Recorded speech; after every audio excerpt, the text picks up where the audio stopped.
We'll just go that way. Okay. Get back into Nah, man, it's natural, you feel me? Natural. Alright, so we're on. So whenever you want to start, we can start. Yeah, whenever you're ready, bro. You want to go? You want to do it? Yeah, you can do it, man. Alright. We're live again. Welcome to the Pinga Football Show. You're with Daniel, Cuckoo, and we got a special guest with us today, Ablo. Nice to meet y'all. Alright, and today we got a good topic. We're talking about something that most of us can relate to, hopefully, and a lot of us can learn from. So sit back, make sure you got some time, and let's go. Let's get into it. Let's do it. Let's do it. This was not the real reason why we're doing the video, but it just happened to hit close with the passing of Kobe Bryant, someone that is, has had a great impact on the basketball world. Not just the basketball alone, but international sport at all. I mean, we had professional soccer teams that were taking a moment to pay their respect. So he's definitely left a mark on the world. But after he retired, we started hearing a little more about him. He started doing more shows, right? Correct. And we started hearing a little bit more about the mentality that he had, who he was as a person, as an athlete, as a father.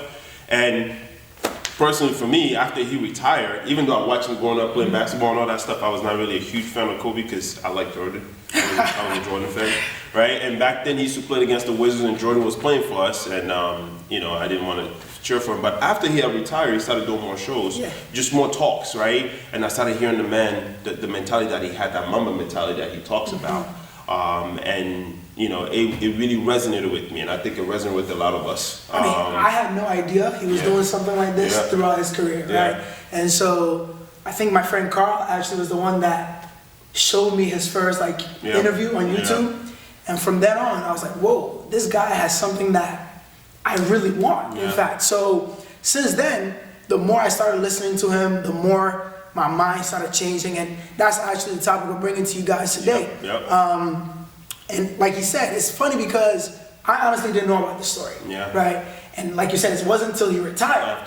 And I don't know how many of you guys actually knew about his story while he was playing during his career, but once he retired, that thing went full blown out. Everybody knew about it, And I'm hoping a lot of you guys out there watching this, you guys were able to learn and pick up some things that you can apply to your own lives from it. But we're about to break it down quickly so you guys know what it was all about, okay? So I mean, Kobe Bryant is very enigmatic when you think about not just basketball, but soccer. Right. I'm wearing AC Milan jersey. He was a big AC Milan fan. Though a lot of people didn't know. He grew up in Milan. Yes. Yeah, he and grew up in Italy. Soccer was his first love. So before basketball, he wanted to play soccer. Okay. I didn't even know that. I think I knew he played a little. He was too tall. So he kind of hit a mean growth spurt. And when he came back to the U.S., that's when he started focusing more on basketball because his dad played. And, he was in Philly. It's natural that you kind of gravitate towards more towards what's popular. But, Kobe is, when you talk about mindset, killer mindset, not many guys have a killer mindset the way he did. And it was programmed in him through hard work, through habits. So there's this crazy story. There was this basketball player who thought he worked hard. So they had a game, and before the games, usually they go for shoot around. So Jason Williams, he's like, I get to the gym, I think I'm the first one there. I try to go 2 hours early. Kobe's in there shooting jump shots already. He's like, what? No one ever beats me to the gym. It's like, I'm in there, I'm practicing. I see he's going hard, so I'm going hard. And I'm trying to show him, you're going to get it tonight. It's like, but I start getting tired. And I'm like, all right, it's kind of time. I want to preserve my energy. Get ready for the game. Kobe's still in there working, still in there practicing. He leaves, and an hour after, Kobe is still there in the gym. This is before a game. Most people think, before a game, I got to take easy, relax, but that's just, That's where it ended, right? So that was him at his highest, right? As a professional. But through listening to some of the interviews that were talking about, how it all started. When you were talking about Philly, right? He said he used to play overseas in Italy. When he came back, he got in a summer league and he scored 0 points. This is all from the interview, right? And I was like, no way. Kobe played a summer league where he scored 0 points. Yeah. And he's like, yeah. And he said, since then, his dad told him, it's okay, I'm gonna love you no matter what. But he himself knew this is never gonna happen to me again. Yeah. I'm not gonna be scoring 0 points anytime I play. From now on, I need to put in the work. This is something that I haven't seen in my coaching career that a lot of kids at this age are doing or even thinking about. You get what I'm saying? These are the great points you're making, and some of the stories that you guys are sharing is great stuff. You know, but what really hit me hard, of course, after his passing, right? It was more so like, I felt like, man, this man was actually about to have a greater impact on the world. Like, I thought his playing career was great, but his greatest impact was going to come after he had retired, especially once I started listening to those talks that he was having, right? You're like, man, like, he was moving into areas as a businessman, but also as an influencer on the next generation that were going to last for many, many, many years, right? I feel like he was going to outpass a lot of the greats that probably impacted people in this country. No, because he was gravitating towards storytelling. Correct. So he won an Oscar. Yeah, he won an Oscar for a little movie that he did. So he was going into production and storytelling. Wow. So if you watch a lot of his interviews, the cadence with which he speaks, I mean, he's a he's a storyteller. Yeah. And when he expresses his stories, you're like, wow, I can't. You know, not only was he talented, but he's wise beyond his years. Yeah. And he had so much to offer to the world, and he was just getting started. But I mean, when we go back to it, it's that same mindset that he had as a basketball player. He was transferring over into his next career, and in his business. I mean, if you look at someone like Michael Jordan, for example, he's been very successful as a businessman. Again, why? Mindset. Yeah.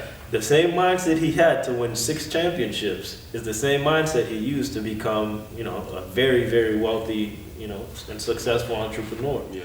Even with the storytelling, the whole point he was trying to get into that was to influence the youth, right? Yeah, to let them know that, hey, I made it here, but it wasn't all just, fun and games. Yeah. The amount of work I had to put in, you guys don't understand, and the best way for me to let you know how much work I put in is through stories. It's the stories. It's through stories. That's the easiest way to connect with people, right? Is tell a story. You tell a story, people tend to gravitate towards that easily, right? But I think, honestly, man, watching his videos, even for me personally, once I started hearing how early he would wake up to go train. 4 o'clock. I mean, and how many times he trains during the day just before he even goes to either, he goes to practice, his actual practice or his actual games. It was more so like this guy just didn't want to accept any type of limitations at all, like none whatsoever, right? He was really focused on the main purpose. It was like, this is what I want. I want to be great. And I'm willing to do whatever it takes for me to be great. He wanted to be the greatest of all time. Yeah. At 13, he knew, I want to be a professional basketball player. Yeah. And that's when he started working, right? Now, he also mentioned one thing, and once again, this just goes to show you the type of mentality he had. Like I said, it was on a completely whole new level. Yeah. Like when he watches basketball, he's analyzing it. Crazy. Picking out, okay, you know what? I've realized that a lot of kids can't dribble with their left hand. So I'm going to force kids to their left side.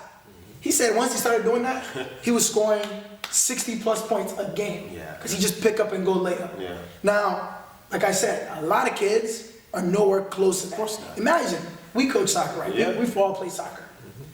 None of you guys can sit here and tell me that at 6 and 7 years old, you were saying, I'm going to force kids to their left foot. No way. Absolutely not. That's completely different. There are professionals that still don't even think like that. No. So that's why I said he was wise beyond his years. It's the way his brain interpreted and picked up on the game. I don't know if you've seen the little meme online of him breaking down the game to his daughter. No. They're on One at the sideline, he was talking. On the sideline, he's like, and she's like tuned in. Yeah. And he's just like he's just pointing. You can't hear the words, but that's just how he's very analytical. Like every little thing he does, it's for a purpose. He's not on the court doing things by accident. Yeah. Everything is calculated. He'll go. He's told this story. He'll try and move on someone just to see how they react. So now once he sees how they react, how their body position is, and he looks at their feet, he looks at every detail on that person. Wow. Their feet, their hips, how they move, how they respond. So later on when the game is really important, this is why he's Mamba in the clutch, because he's already studied you throughout the 3 quarters. Right. So now when the game is most important, and he knows, hey, I need to get a bucket, he already knows how to set you up. He's playing chess. So while you're just going out there, yeah, I'm gonna try this, he already knows, okay, I'm gonna go to the right, come back to the left, come back to the right real quick, because his feet can't move a certain way. I see. You know, and that is such a key thing about people that want to be great, is that they're obsessed with the little details.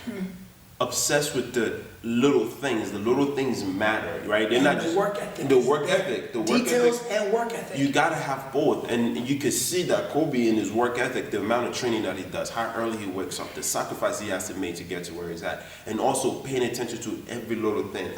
And not only that, he expects the same thing out of other people around him. His teammates, everybody. He expects the same. He has a mentality that says, well, if I'm going to be great, and you want to be within my space, you need to start thinking like you want to be great too. Yeah. Shaquille O'Neal is one of the greatest basketball players of all time. They asked Kobe, if Shaq had your work ethic, Right.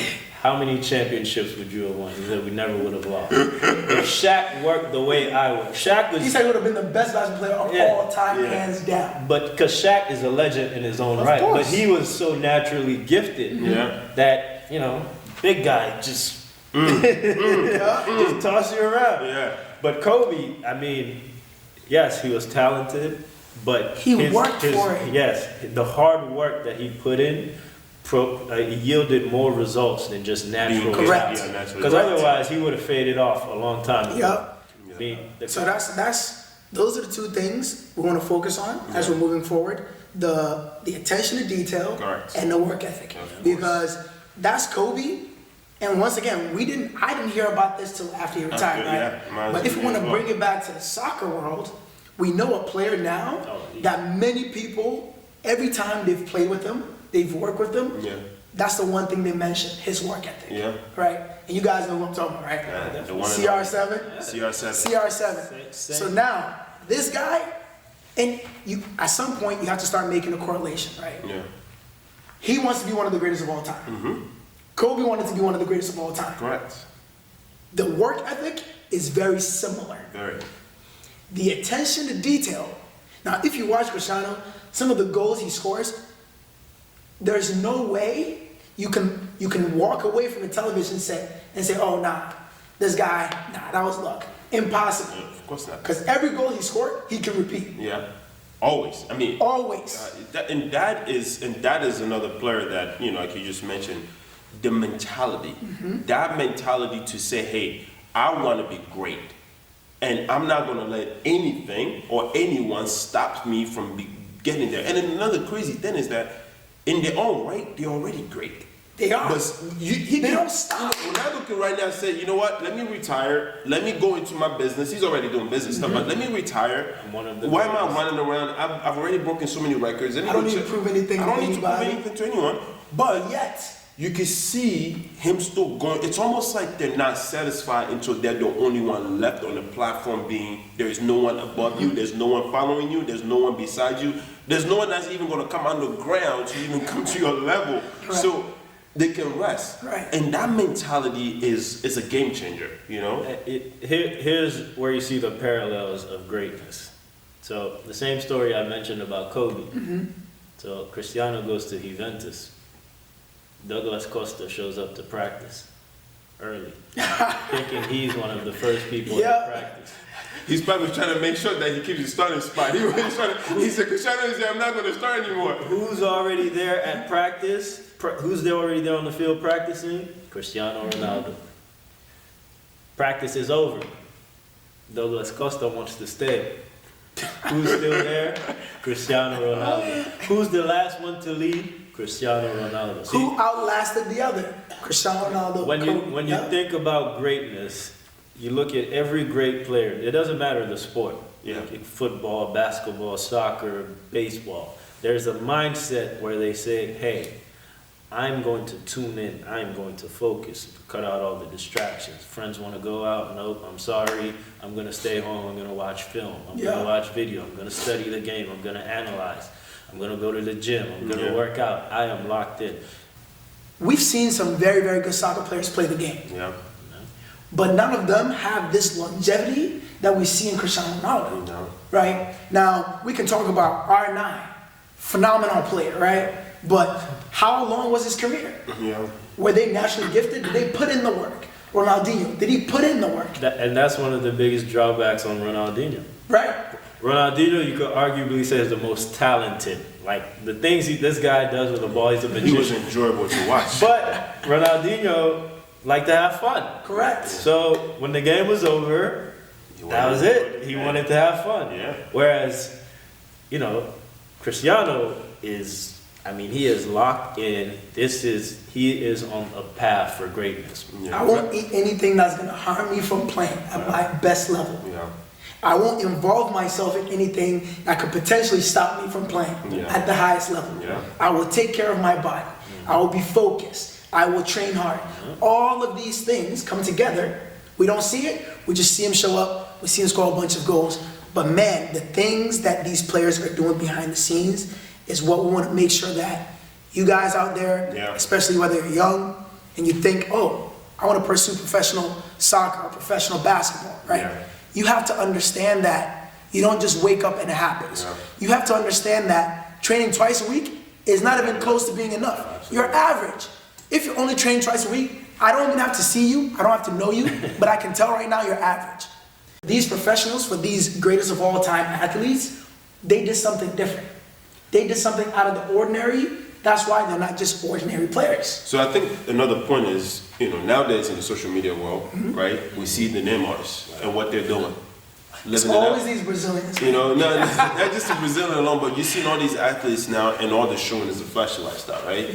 The nice shoes, the nice cars, you know, and we don't always get to hear. And I think more kids now say, well, I want to be like Neymar, not necessarily because I heard about his story was inspiring, because I want to have the car, the kind of car he's driving. I want the material. I want the material stuff, right? You see a lot of, you know, these young players now are showing more of their wealth, you know, which is nothing wrong with that. That's how you get followers. You don't get followers by saying, oh, I used to be poor. No. Nothing's wrong with that. But do you think, but now we have Kobe who started sharing more about his upbringing, the mentality that got him to the level that he got to that. We have Ronaldo that, you know, of course, always talks about his growing up and how he's people talk about dad, him. and people talk about his life, and whenever he got the chance, he shared that a little bit, right? Do you guys think more professional athletes should share more about their struggles? We understand what we wanted to do, right? And we have a story. At one point, that story was driving us forward to train every day, of course, right? Of course. So any avenue that we can get to share this story, whether it's through coaching, whether it's through being a teacher, wherever you have the opportunity to let the next generation know that it's not just about waking up. Where we're at now, it's not just, oh, go through the motions and you get here. No, it's through hard work. Yeah. Because if we didn't put in the hard work, we wouldn't have played in college. Of course not. Right? We wouldn't be half the players we are today.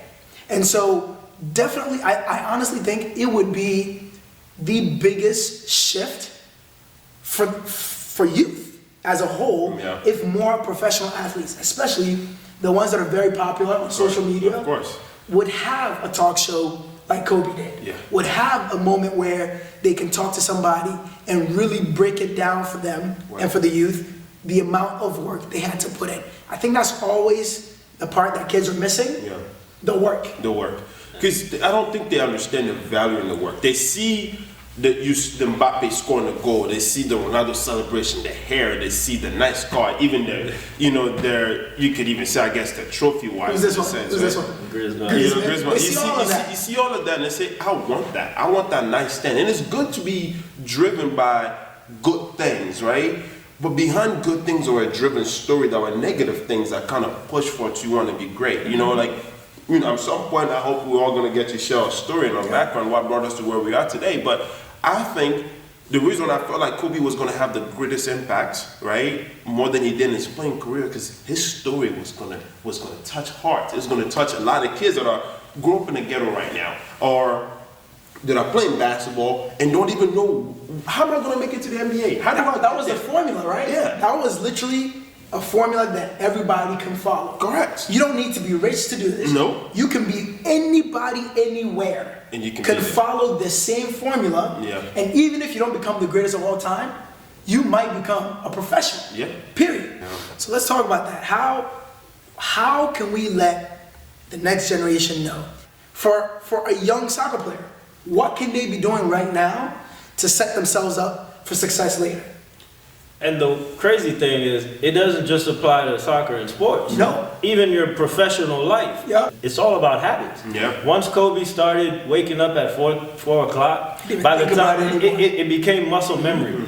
Him not waking up at 4 o'clock was more painful than waking up at 4 o'clock. So when he woke up after 4, he probably felt like no. Because that's what he became used to. So for a lot of you, you have to develop the good habits. It's all about habits, positive habits, good positive circles. Like stay away from all the negativity, stay away from everything that's gonna get you away from your goal. For me, it's the MAMBA mentality, right? And how I define that for myself is first is a mindset has to change. Yep. I think there has to be a mindset change. Maybe you don't need to be living in a ghetto for you to have this mindset. Maybe you don't have to have a parent that passed away to be motivated. Maybe you have the perfect setup. You live in the perfect house. You have not the perfect necessarily, but you have the environment where you're comfortable. Right. What do you want out of your life? You have to change your mindset towards the things that you want to do for yourself. And I think for me, the biggest thing is mindset. You need to refuse to accept the world as it is and decide that you want to leave your mark. That's what Kobe Bryant did. His mindset was like, I want to be great because I want to be remembered as one of the greatest. And then in the second life that he started, it was like, I want to have a great impact. I want more kids that want to be like me or that take my story and wants to become like me. So for me personally, I view life as we all have to try to at least impact somebody. Yeah.